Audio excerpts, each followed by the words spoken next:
Bonjour à tous, alors j'ai un peu de retard pour cette vidéo, c'était la vidéo de fin février de tous les films ou séries que j'ai vus et donc on va commencer tout de suite avec Intuition qui est The Gift, le don en anglais d'un réalisateur, je sais pas, je vais sûrement mettre le nom, et c'est un ancien film de 2000. Avec Cate Blanchett qui était toute jeune dedans, je sais pas exactement quel âge elle avait mais elle a l'air toute jeune.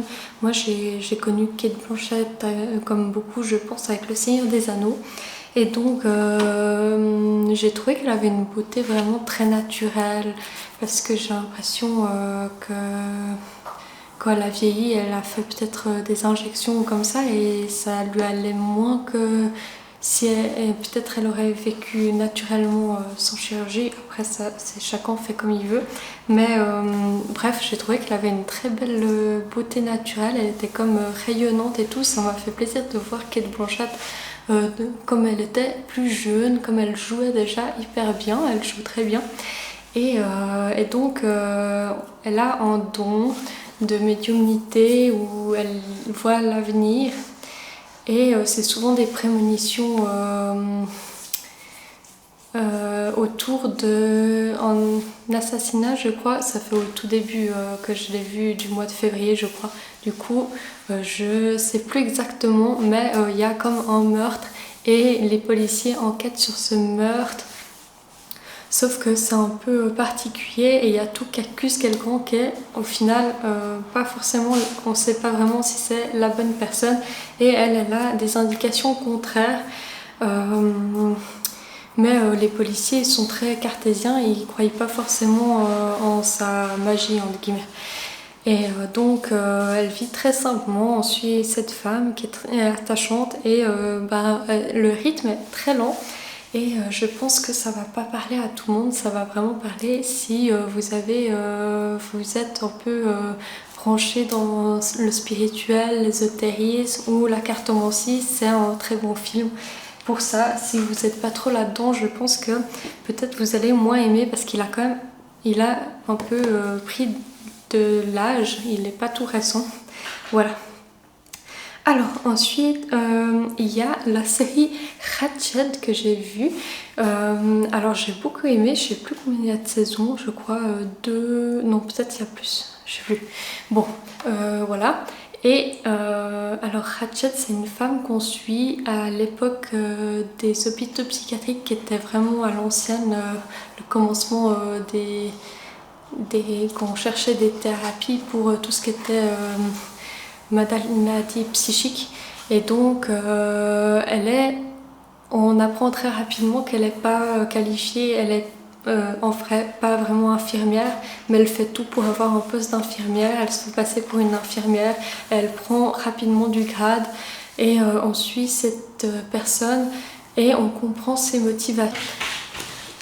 Et on comprend les motivations de Ratched tout au long du film, malgré qu'elle ne soit pas forcément elle n'ait pas forcément des actions toujours très louables, jusqu'à aller à des meurtres, etc. On comprend toujours son point de vue, c'est très bien fait et ça nous apprend plus à comment se déroulait l'hôpital psychiatrique. Il y a des bouts un peu dans le gore quand même, donc pas tout le temps, mais il y a quand même quelqu'un où il y a des brûlures, on voit toutes les brûlures sur son visage, c'est un peu choquant. Il y a aussi un passage où il soigne les patients avec la lobotomie de l'époque, lobotomie je crois. Et bon bref, vous savez c'est une aiguille vers l'œil, voilà, qui est plantée vers l'œil et c'est pas très joli. Mais si vous n'êtes pas trop sensible, ça va. Et j'ai trouvé que le fond, il était très intéressant. De la psychologie de chaque personnage est très très très profond. Ensuite, j'ai vu le film, pas sur les plateformes Netflix ou Prime, mais je sais plus, on peut payer des films et c'était pas hyper cher. Et j'ai vu Abigail, c'est une petite fille qui se fait kidnapper par un groupe de kidnappeurs professionnels et ils vont toucher une grosse somme d'argent pour cette capture. Et on apprend que cette fille, c'est pas n'importe qui. Déjà, c'est la fille comme un duc hyper puissant et comme quelqu'un de très mafieux, qui est très réputé pour ça, c'est quelqu'un de dangereux et aussi extrêmement riche. Et on apprend assez rapidement que cette fille, c'est une vampire. Donc ça va pas du tout se passer comme prévu, c'est un film plutôt horreur comique, si on veut. En tout cas, il y a des bouts très drôles, j'ai trouvé, et c'est assez gore quand même, il y a du sang, etc. Et c'est une danseuse, la fille Abigail, elle, c'est une danseuse, et c'est un film très bien fait, assez esthétique. Et c'est une ballerine, du coup, les vampires ballerines, c'est très joli à voir, et très marrant. Et un peu gore, et du coup si vous aimez les films d'horreur un peu trash comme ça qui sont assez humoristiques, je vous le conseille, il était très bien. Ensuite j'ai vu Smile 1 et 2, alors on va commencer avec le Smile 1. Je croyais l'avoir vu mais en fait pas du tout, je confondais avec un autre film. Et en fait c'est des personnes avant de mourir, ça fait comme une chaîne, elles voient quelqu'un se suicider souvent devant leurs yeux. Et avec un grand sourire, et après ça se transmet, c'est l'autre personne qui a vu la personne mourir qui va au bout de 4 jours jusqu'à 6 jours complètement halluciner sur des visions ou quelque chose qui va faire en sorte qu'elle se donne la mort devant une autre personne, et ça va continuer comme ça en faisant une chaîne. J'ai trouvé le scénario hyper original, et aussi